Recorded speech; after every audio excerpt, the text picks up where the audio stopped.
اب آپ حضرات کے سامنے سوال و جواب پیش کریں گی سائمہ بانو، امیمہ بانو، یہ دو بچیاں آئیں گی آمنے سامنے، یہ آپ لوگوں کے سامنے سوال و جواب پیش کریں گی۔ السلام علیکم ورحمۃ اللہ وبرکاتہ۔ وعلیکم السلام ورحمۃ اللہ وبرکاتہ۔ بہن، آپ کو دیکھ کر معلوم ہوتا ہے کہ آپ کسی دینی ادارے میں پڑھتی ہو؟ جی ہاں، میں مدرسہ تعلیم الاسلام میں زیر تعلیم ہوں اور قرآن کریم ناظرہ پڑھتی ہوں۔ اچھا، ماشاء اللہ، یہ تو بڑی اچھی بات ہے۔ تو پھر مجھے آپ سے کچھ قرآن معلومات حاصل کرنی چاہیے۔ جی پوچھیے، کیا پوچھنا ہے؟ آپ یہ بتائیں کہ قرآن کریم کے کیا معنی ہے؟ قرآن کریم کے معنی بار بار پڑھی جانے والی کتاب۔ قرآن کریم کس نبی پر نازل ہوا؟ قرآن کریم ہمارے پیارے نبی حضرت محمد صلی اللہ علیہ وسلم پر نازل ہوا۔ قرآن کریم کون سے مہینے اور کون سی رات میں نازل ہوا؟ ماہ رمضان المبارک اور شب قدر کی رات میں نازل ہوا۔ نزول کے اعتبار سے سب سے پہلی سورہ کون سی ہے؟ سب سے پہلی سورہ الگ کی 5 آیتیں ہیں۔ ترتیب کے اعتبار سے سب سے پہلی اور سب سے آخری سورہ کون سی ہے؟ سب سے پہلی سورہ سورہ فاتحہ اور سب سے آخری سورہ سورۃ الناس ہے۔ مکمل قرآن مجید کتنے سالوں میں نازل ہوا؟ 23 سال میں۔ قرآن کریم میں سب سے بڑی اور سب سے چھوٹی سورہ کون سی ہے؟ سب سے بڑی سورہ سورہ بقرہ اور سب سے چھوٹی سورہ سورہ کوثر ہے۔ وہ کون سی سورہ ہے جن میں بسم اللہ 2 مرتبہ ہے؟ بالکل نہیں ہے۔ سورہ نمل میں بسم اللہ 2 مرتبہ ہے اور سورہ توبہ میں بسم اللہ نہیں ہے۔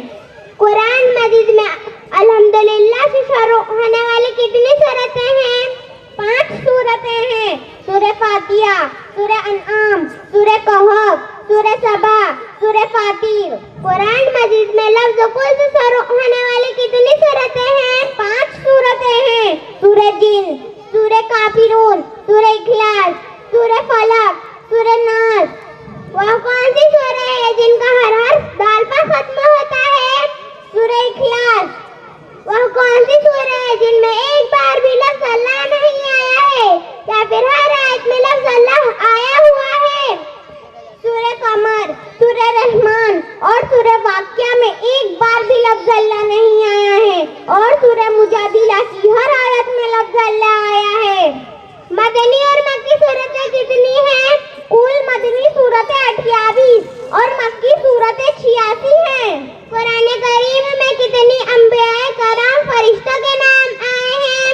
25 انبیاء کرام اور 4 فرشتوں کے نام آئے ہیں جن کو ہر جمعہ کے دن پڑھنا چاہیے۔ سورہ کہف۔ قرآن مجید کے تمام مسلمانوں پر کیا حقوق ہے؟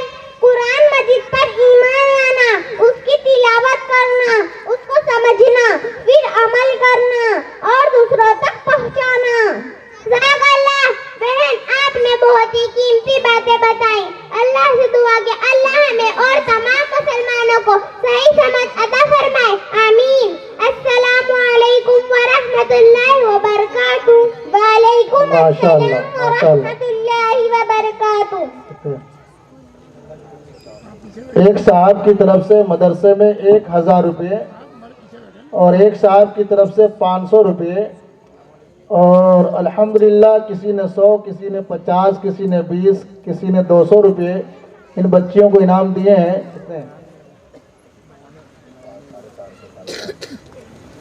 ایک بچی کے حصے میں 450 450۔ بیٹا پیسہ سنبھال کے رکھنا ہو، نہیں تو میں دیکھ رہا ہوں کہاں بیٹھی ہو، پھر ایسا نہ ہو کہ میں لے کے نکل جاؤں، سنبھال کے رکھنا ہے نا، ٹھیک ہے۔ الحمدللہ لوگ کہتے ہیں کہ علاقہ غریبوں کا ہے، لیکن یہ غریبوں کا نہیں ہے، ماشاءاللہ امیروں کا ہے۔ دل بھی کھلا، ہاتھ بھی کھلا اور منہ بھی کھلا، بچیوں کا منہ کھلا اور سننے والوں کا جیب اور ہاتھ کھلا۔ جس طریقے سے آپ لوگ اپنے جان مال کو یہاں پر کھپا رہے ہیں، لگا رہے ہیں، اللہ تعالیٰ یہاں بھی عطا فرمائے اور مرنے کے بعد بھی اس کا بدلہ عطا فرمائے۔